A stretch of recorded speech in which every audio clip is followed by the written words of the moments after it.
Assalamualaikum warahmatullahi wabarakatuh. Selamat pagi Bapak Ibu semuanya yang saya hormati. Perkenalkan, nama saya Mishka Ilahia, guru BK SMP Negeri 159 Jakarta. Pada kesempatan ini saya akan mencoba menyampaikan materi yang saya sudah dapat tentang pendidikan inklusi dari P4, khususnya mengenai prinsip-prinsip program individual, pemanfaatan data dalam pembelajaran, terus coaching, model care, hingga rencana tingkat lanjut dalam penerapan pendidikan inklusi di sekolah kami. Semoga pemaparan saya ini dapat memberikan manfaat dan memperkuat komitmen kita bersama dalam mewujudkan pembelajaran yang ramah, adil, dan berpihak pada kebutuhan setiap peserta didik. Oke, kita lanjut di slide yang pertama. Pendidikan inklusi. Pendidikan inklusi adalah sistem pendidikan yang memberikan kesempatan kepada semua peserta didik untuk belajar bersama tanpa diskriminasi serta memperoleh layanan sesuai kebutuhan dan karakteristik masing-masing. Jadi dalam hal ini itu termasuk anak berkebutuhan khusus itu memiliki kesempatan yang sama untuk belajar bersama di lingkungan sekolah yang sama tanpa adanya diskriminasi. Jadi dalam pendidikan inklusi ini setiap peserta didik mendapatkan layanan, metode pembelajaran, dan dukungan yang disesuaikan dengan kebutuhan, kemampuan, serta karakteristik masing-masing sehingga mereka dapat berkembang secara optimal, baik secara akademik maupun sosial. Jadi pendidikan inklusi ini tidak hanya menghargai keberagaman, tetapi juga menciptakan lingkungan belajar yang ramah, adil, dan setara bagi semua siswa. Prinsip pendidikan inklusi yaitu 1. Berpihak pada peserta didik. 2. Menghargai keberagaman. 3. Memberikan akses dan kesempatan belajar yang setara. 4. Menciptakan lingkungan belajar yang aman dan nyaman. Yaitu dalam hal ini memberikan kesempatan yang setara itu kepada seluruh peserta didik untuk memperoleh pendidikan yang berkualitas tanpa membedakan latar belakangnya, kondisi fisik, intelektual, sosial, budaya maupun ekonomi mereka. Pendidikan inklusi ini menghargai keberagaman sebagai bagian yang wajar dalam lingkungan belajar, sehingga sekolah perlu menyesuaikan pembelajaran, fasilitasnya, dan layanan sesuai kebutuhan peserta didik. Dengan prinsip ini, semua anak dapat belajar bersama, saling menghargai, dan berkembang secara optimal sesuai dengan potensinya yang dimiliki. Selanjutnya, program individual dalam pendidikan inklusi yaitu ada 3. Yang pertama IFSP, Individual Family Service Plan, yaitu melibatkan keluarga dalam mendukung perkembangan peserta didik. Dalam hal ini programnya yaitu melibatkan keluarga secara aktif dalam mendukung perkembangan peserta didik, yaitu melalui program ini sekolah dan keluarga bekerja sama untuk merencanakan serta memberikan dukungan yang sesuai dengan kebutuhan anaknya. Terus yang kedua PPI, program pembelajaran individual, pembelajaran yang disesuaikan dengan kebutuhan peserta didik, yaitu pembelajaran yang dirancang secara khusus sesuai dengan kemampuan, kebutuhan, dan karakteristik peserta didik. Yaitu tujuannya untuk agar setiap anak dapat mencapai perkembangan dan hasil yang belajar yang optimal. Yang ketiga IPB, Individual Behavior Plan, program pengembangan perilaku positif peserta didik. Dalam hal ini, IPB programnya yaitu berfokus pada pengembangan perilaku positif peserta didik. Program ini membantu anak membangun sikap dan perilaku yang mendukung proses belajar serta interaksi sosial yang baik di lingkungan sekolah. Oke, lanjut. Pemanfaatan data dalam pembelajaran. Data yang digunakan yaitu data hasil asesmen, data kehadiran, hasil observasi, hasil belajar peserta didik. Oke. Pemanfaatan data dalam pembelajaran ini bertujuan untuk membantu guru memahami kebutuhan dan perkembangan setiap peserta didik sehingga dapat menentukan strategi pembelajaran dan intervensi yang tepat. Data yang digunakan tadi ada meliputi hasil asesmen, data kehadiran, hasil observasi, serta hasil peserta didik. Dengan menganalisis data tersebut, guru dapat mengidentifikasikan kekuatan, hambatan, dan kebutuhan peserta didik sehingga pembelajaran menjadi lebih efektif, tepat sasaran, dan sesuai dengan karakteristik masing-masing anak. Selanjutnya saya akan menjelaskan tentang coaching model care, yaitu dari kata care, C-A-R-E. Yang pertama itu adalah connect, membangun hubungan dan kepercayaan. Berarti dalam hal ini membangun hubungan yang positif dan kepercayaan dengan rekan sejawat ataupun rekan kerja. Terus huruf A, ask, mengajukan pertanyaan yang menggali kebutuhan. Dalam hal ini kita mengajukan pertanyaan yang mampu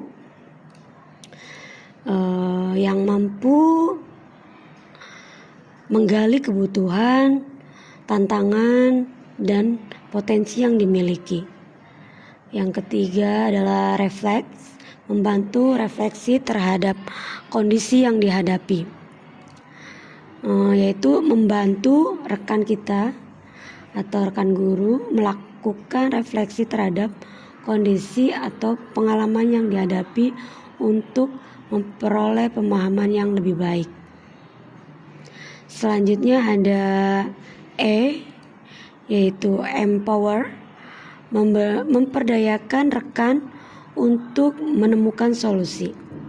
Dalam hal ini, empower bertujuan memperdayakan rekan itu agar mampu menemukan solusi, mengambil keputusan, dan mengembangkan potensi dirinya secara mandiri. Nah, dengan model CARE ini, C-A-R-E, proses coaching menjadi lebih kolaboratif, bermakna, dan berorientasi pada pengembangan diri. Selanjutnya kita akan coba praktik baik yang dapat dilakukan oleh guru. Yang pertama, mengidentifikasi kebutuhan belajar peserta didik sebagai dasarnya dalam merancang pembelajaran yang tepat, yaitu mengidentifikasi kebutuhan belajar peserta didiknya. Tapi guru juga perlu menerapkan pembelajaran yang berdiferensiasi, yaitu agar setiap peserta didik dapat belajar sesuai dengan kemampuan dan kebutuhannya.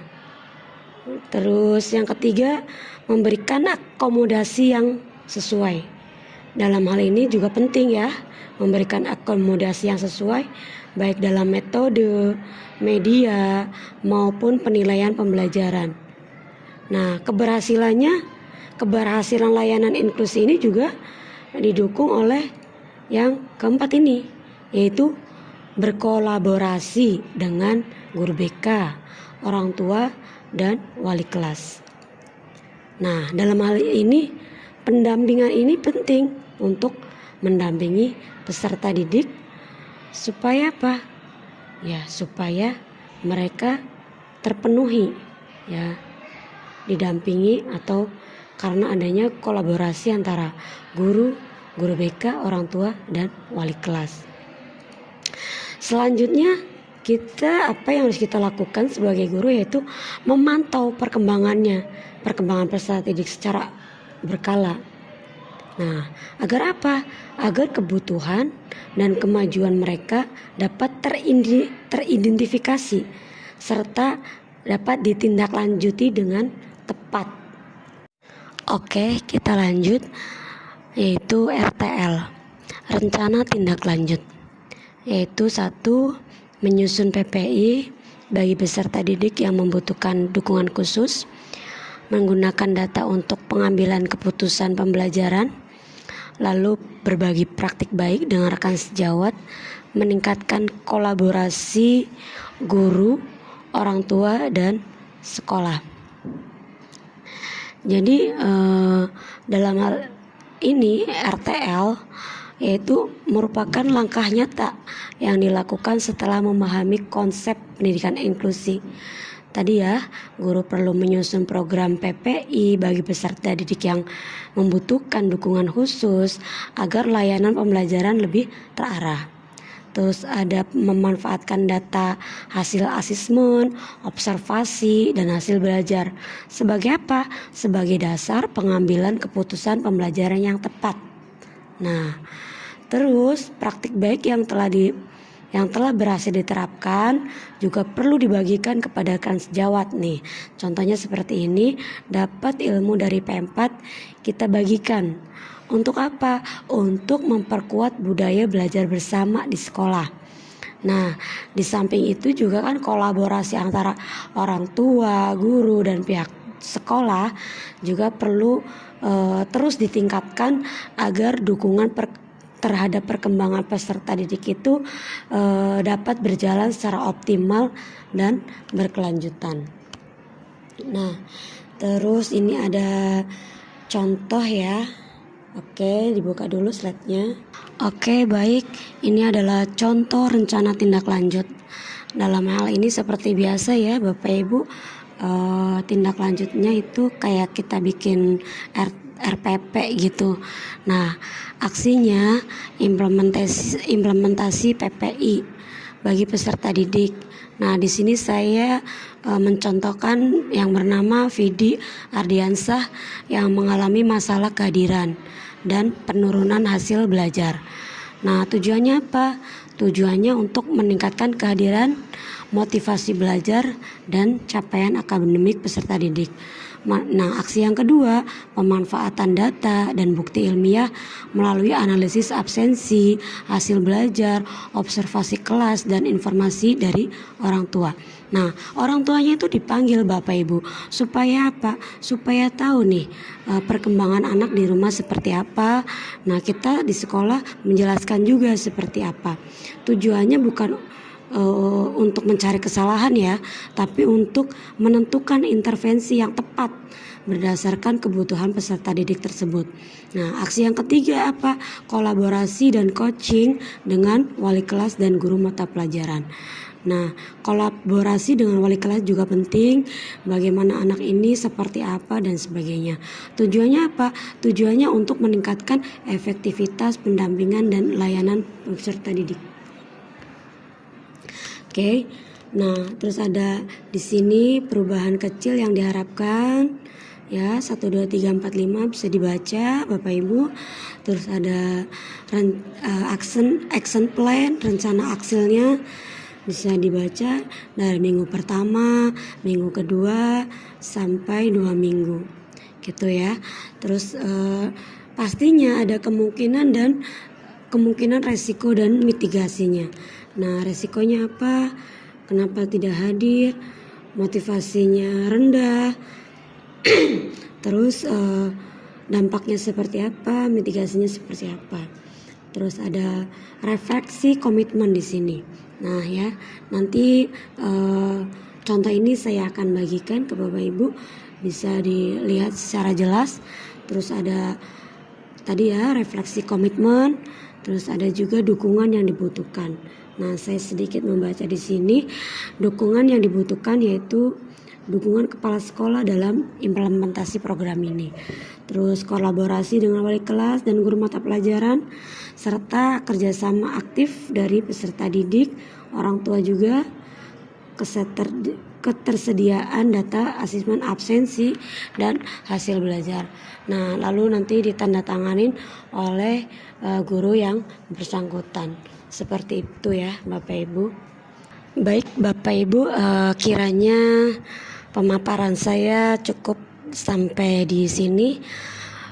Pada akhirnya saya coba menyimpulkan pendidikan inklusi itu bukan hanya tentang menerima keberagaman, ya, bukan hanya menerima keberagaman, tetapi juga memastikan setiap peserta didik itu memperoleh kesempatan belajar yang optimal sesuai dengan potensi dan kebutuhannya, seperti itu.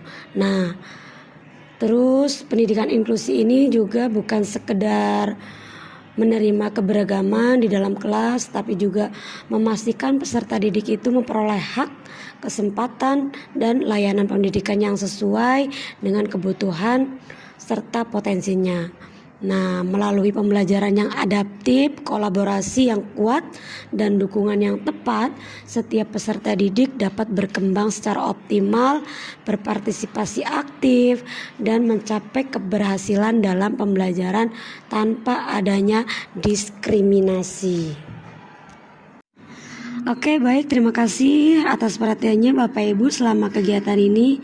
Semoga materi yang telah kita pelajari dapat menambah wawasan dan menjadi inspirasi dalam mewujudkan pembelajaran yang inklusif, ramah, dan berpihak pada kebutuhan peserta didik. Mari bersama-sama menciptakan lingkungan belajar yang memberikan kesempatan yang setara bagi semua anak untuk berkembang sesuai potensi terbaiknya. Dari saya, mohon maaf atas segala kekurangan. Terima kasih. Wassalamualaikum warahmatullahi wabarakatuh.